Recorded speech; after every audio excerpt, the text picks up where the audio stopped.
holding on page, let me see, we're holding on page Chav Vav. Hot Gimel.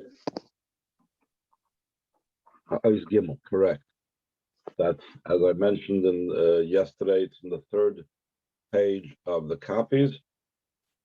And we were speaking about the progression from the Yud Aleph till Tes Vav, that the level of the progression is from Vav K. We're going from the lower level of Shem Yud K Vav K because everything has to start Mumata Lamayla, and then it goes up to Yud K. Yud Aleph 11 is the gematria of Vav K, and then there's the level of Yud K, the level of gematria of Tes Vav.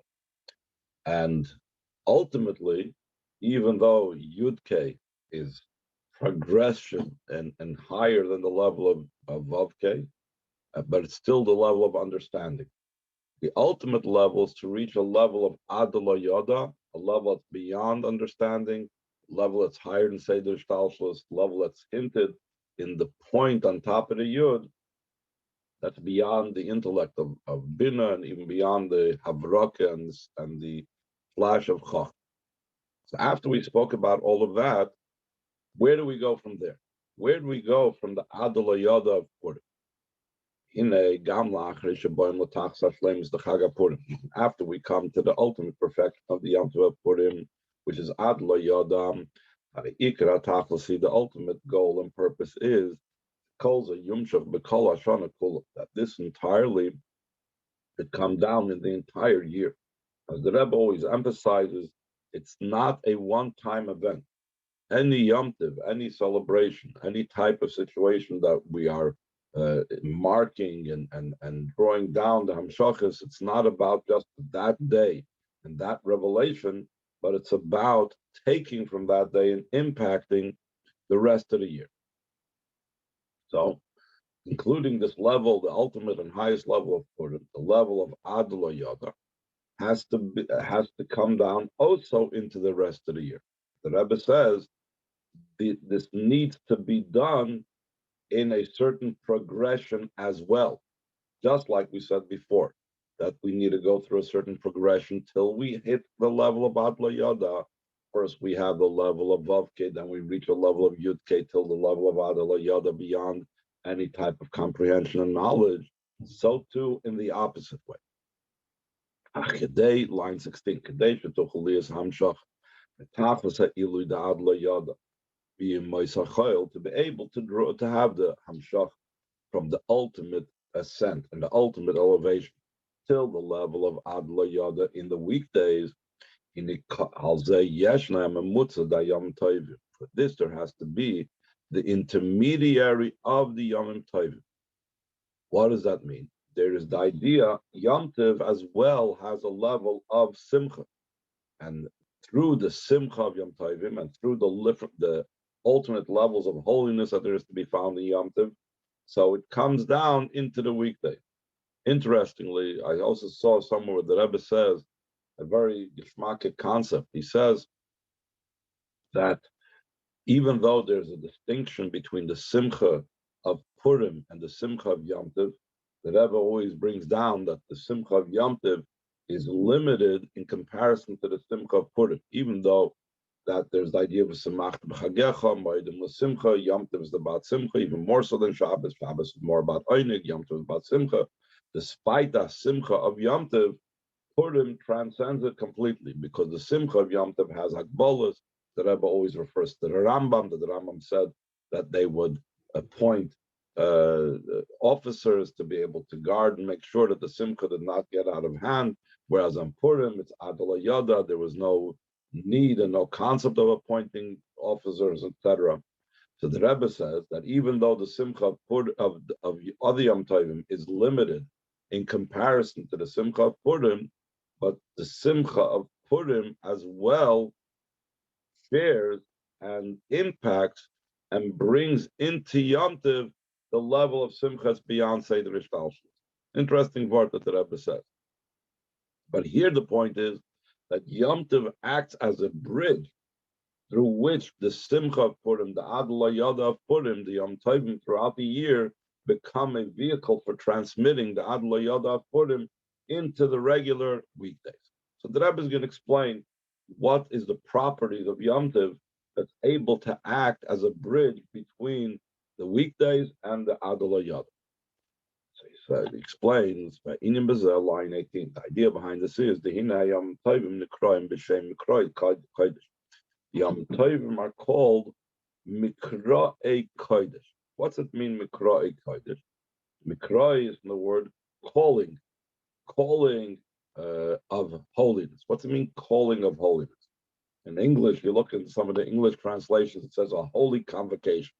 That doesn't help me. It's like calling film phylacteries. It doesn't explain anything to me. What's Mikra'ei Kodesh? Isa b'Zoyar, it's brought on the Zoyar, Tlosa Inon Zminin Mikodesh.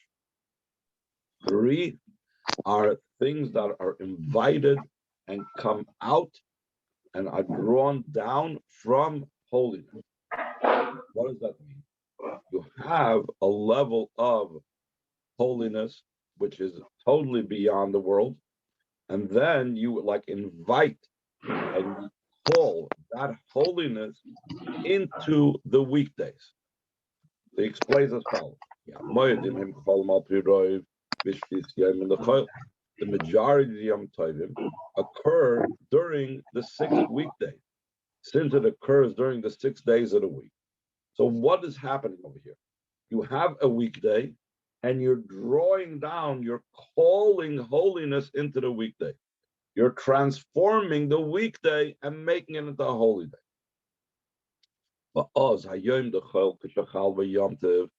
Then the day of the week, that in it comes out the Yom Tov,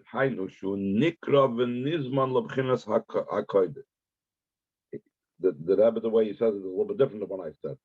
Instead of that the Kodesh is being called down, the other way around, that the Zohar says Zminun Iyu, that they are Zminun Mikodesh, they are being invited to holiness. So that's what it means, that not the holiness being called down, but the other way around, that the weekdays being called and invited into holiness. Okay, before the Torah Parsha is stated, which is Sav, like I explained with the Torah on our Parsha, which is Parsha Sav. Shabbos Ksiv, which Martin Mesa Shabbos, Ki Kodesh. Concerning Shabbos, it says you shall observe and keep the Shabbos because it is holy. What does it mean? It is holy. Shabbos itself is the level of the supernal holiness. It's not something else being invited into holiness. It itself is holy. And as we know, Kodesh Milah B'Garmei, many times we had this in Mamarim, the difference in the word Kodesh and Kodesh. Kodesh means that you are bringing sanctity into something else. You are connecting sanctity with something else. This thing is Kodesh, that person is Kodesh, that object is Kodesh. Kodesh is the holiness itself. That is what Shabbos is about. Shabbos is essential holiness, not that something's being invited and called into holiness. Yom Tov, as opposed to Yom Tov, top of page Chav Zayin, Mikra Kodesh. It's called Mikra Kodesh, meaning it's not holiness itself, but rather Ha'ara Me'al Ba'alma Mikodesh Ha'elyon. It's only a ray from the supernal holiness. And he says the idea of Mikra is Ka'adam Shekoyre L'Chaveiroi, like a person that's calling his friend. Just like when a person calls a friend, how do they call him? They don't say, hey, you. They call him by their name. It's only a ray and an extension, an expansion of the person. The name is not the person himself. So when you call someone, you are using their name, which is not the essence of the person. In your Mikra Kodesh, so too, it's the idea of Yom Tov being called a Mikra Kodesh, indicating Shuraka or Chulu, it's only a ray of Kodesh. Therefore, because Yom Tov is like in this middle ground, it's like this joining of the mundane, the weekdays, with the level of Kodesh, and it draws them both together. So it has that capability of being an intermediary. Therefore, it will be able to be an intermediary for Purim as well. It says, when Nimtza comes out, She'inyan Hayom Tovim was Monas, Vam Shachas HaKadoshim Chinas Yud Kei Shem Havai B'Motzach Choil. The Yom Tovim is about the inviting and the drawing down of the holiness from Yud Kei of Shem Yud Kei Vav Kei in the weekdays. Therefore, there's an intermediary that through that should be able to also be the drawing down in an ultimate level of the Adolayada. Even that can be drawn down. The level of beyond understanding, the level of the Kotzishal Yud, the Rotzna Elyon, which is beyond knowledge, which is about Yom Tov Purim. They can act. The following Yom Tovim can act as an intermediary and a channel through which to draw down in the weekdays of the entire year. Now the Rebbe is going to bring this in to explain this actually in a connection with the siyum of Masechtas Megillah. Before I open up the question, let me just conclude what I'm trying to say. The year Tafshin Chafei was when the Smaiman was said, was the year when the Rebbe was Navelus for his mother. And the Rebbe actually opened and began that Fabrengen by stating something to the effect, I don't remember the exact language, that for side reasons or whatever, it's important for me to do, or something like, not important for me, we'll be making a siyum. Because the Rebbe did not want to have issues of the halacha about making a gathering, etc., in the yard site, and I'm sorry, when he's not veilus. So therefore, he would make a siyum during weekday fabrengens, etc. And so the Fabrengen spoke about the siyum Masechta, spoke about Mikra Megillah, but over here, one of the Rebbe's means of making a siyum was always connecting the beginning with the end. Often it went the other way around. The Rebbe first said the end, the siyum on the Masechta, and explained that, and then connected it with the beginning. In this case, the Rebbe is beginning the Maimer with the beginning of the Masechta, Megillah, Nekrat, Yud Aleph, etc., through Tesvav. That's the beginning of Masechta, the first Mishnah of Masechta Megillah. And then the Rebbe is going to tie it in with the end of the Masechta. Okay, any questions before we see how the Rebbe concludes this? Okay, Ois Daled on page Chav Zayin, line 12. According to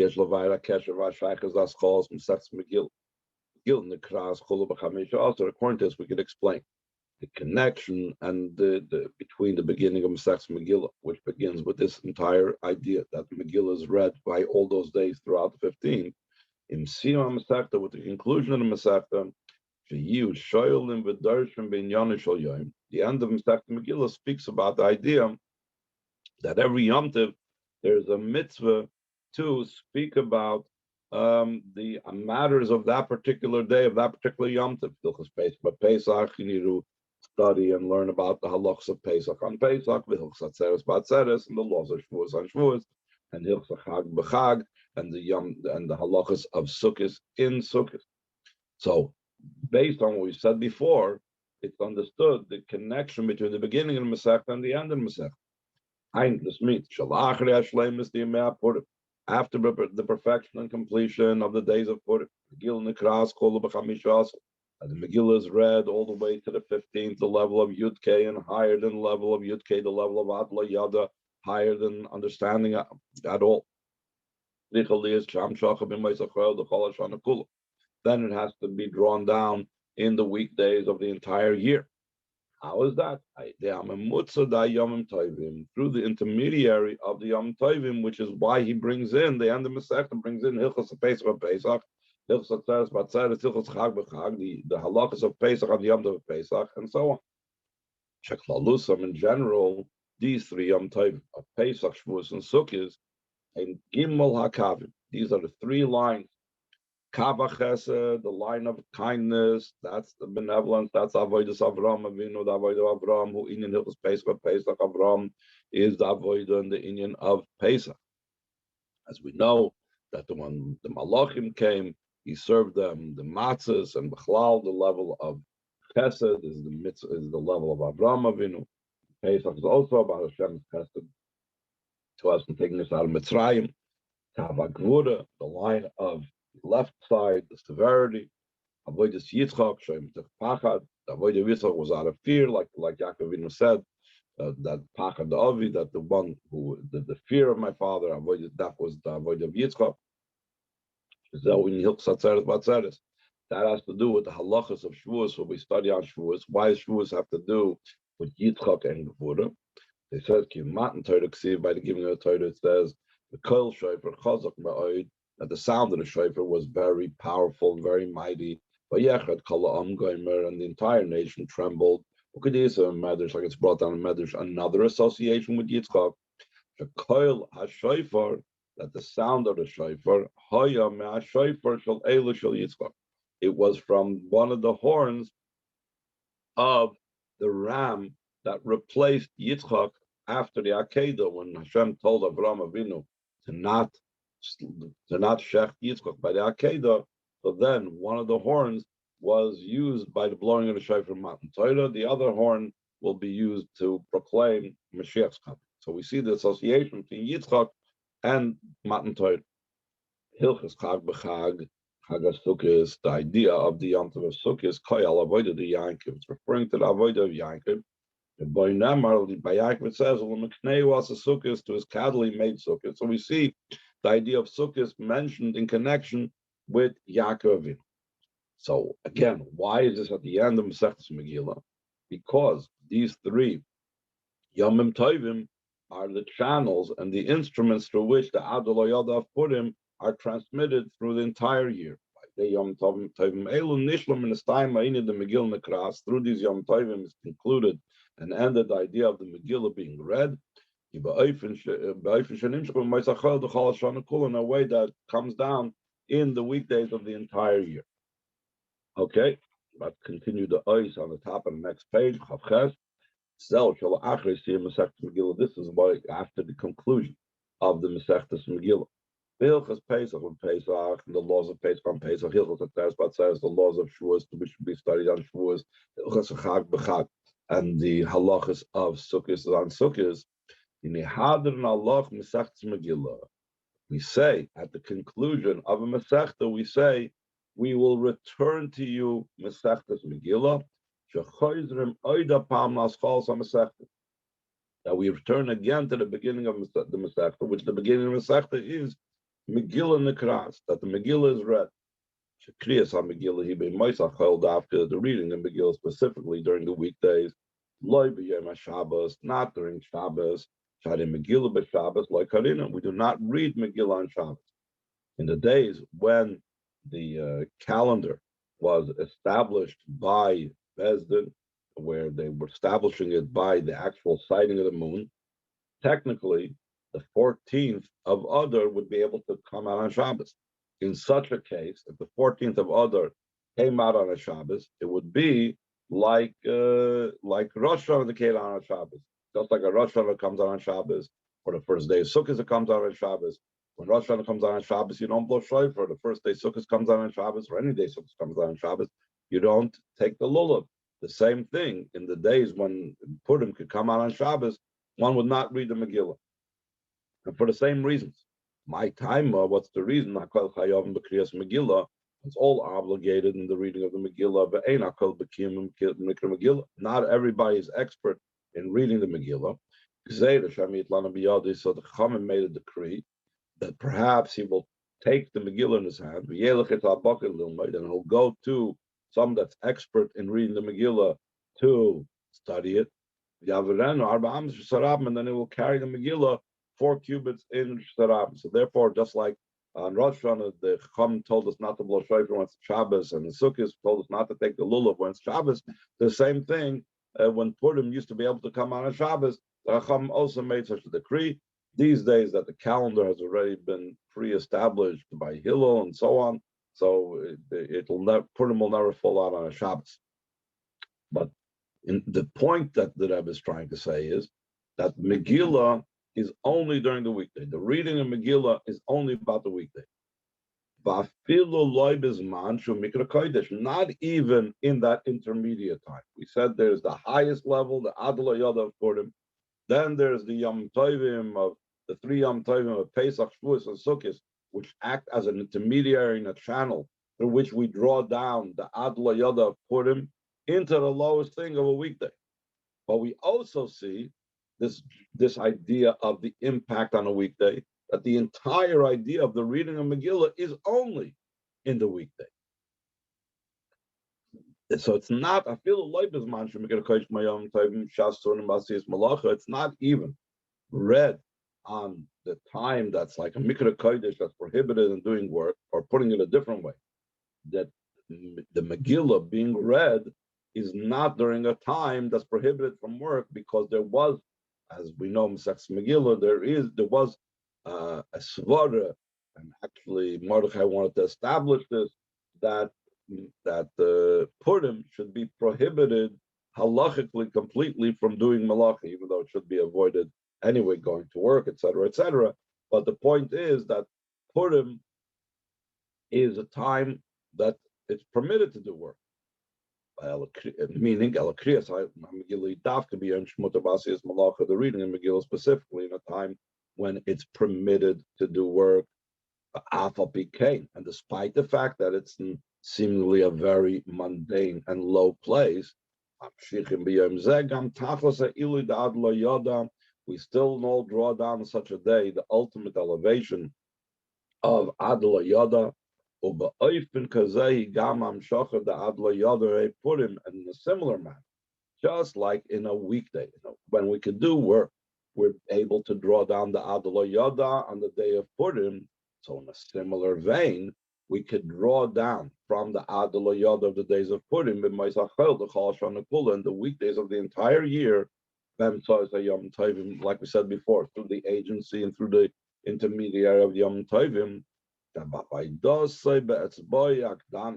by his avoida with his small finger, like the story we related before about this person that wanted to bring a heavy stone to Yerushalayim, who's very poor, couldn't hire any workers, and the Malachim came, but they said, just put your small finger, and then all of a sudden they found themselves in Yerushalayim. So the Eibishter gives them success both in the material sense and also in the spiritual sense, in a way of Adla Yoda, in a way it's beyond understanding and comprehension. To such a degree is it beyond his understanding comprehension that he doesn't even know how he was this successful. It's a very gishmak word that Rebbe is adding over here. That the Adla Yoda in our lives means a very simple thing. What does it mean, the drawing down the Adla Yoda in our lives? We do a little thing. We try to, there's an expression in Yiddish, reinlegen the finger in kalte Wasser. Just put your finger in cold water. Just do a minor thing. And then the Rebbe says the Eibishter will give us success in such a type of way that we can't even understand and imagine the way and how great, and we can't even imagine where the success came from. We can't even see it in relation to what we did, that we did this, we accomplished this. What did we do already? How did we reach this? That's the Adla Yoda in our day-to-day lives. That the Eibishter should give us brachas and atzlacha in a way of Adla Yoda. Derech Agav, the Rebbe also says that, got what I want to say. Okay, any question? Ois hey, last ois in a mimer, line 22. Yes, lois of being nam shocher, may I put him in Moisachel the Chol Shana Kula. We can add concerning the drawing down. It comes from the days of Purim to the weekdays of the entire year.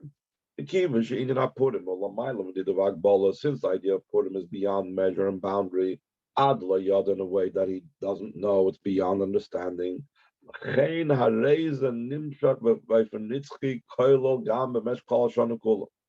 Therefore, it comes down in an everlasting manner also throughout the entire year. In other words, if we would be tapping into a limited level, so a limited level can have an end to it and can have certain times of the year that it applies and sometimes the year that doesn't apply.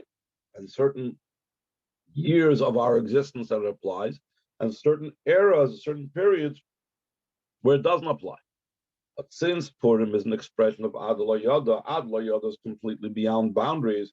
Therefore, it doesn't have the boundaries at a time of the year, and it doesn't have the boundaries of eras. And even during Mashiach times, we will also have the idea of Purim. That's the idea. The days of Purim will not stop. Remember, like it says, we made Purim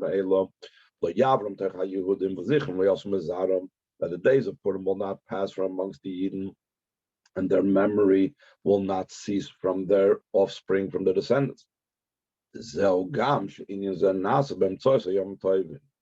is also the idea, this is connected with the idea that we said, that this is accomplished also as well through the intermediary of the Yom Tovim. In other words, it's not just the Yom Tovim is about drawing down the level of the Adlo Yod and the rest of the days of the year, so the Yom Tovim become like that intermediary to draw it down into the weekdays.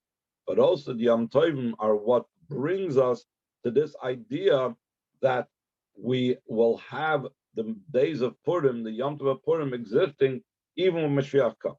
How the Hilchos Pesach, specifically, the Rebbe is going to emphasize the words, the halachas of Pesach on Pesach, we conclude the Masechtas Megillah with, the halachas of Atzeres Ba'atzeres, Shavuos that we learn on Shavuos, halachas, Hilchos Chag B'Chag, Kanishka Leil Stivdal, the halachas of Sukkos on Sukkos, halacha is daike, because the Purim shares something in common with halacha. Because just like it says, Purim and Megillas Esther will not cease, whereas the rest of the Yom Tovim will. Doesn't mean it won't observe them, but it means the power of them will not be as evident. But halachas as well will something be considered not cease. Gam halachas, also the halachas will never cease.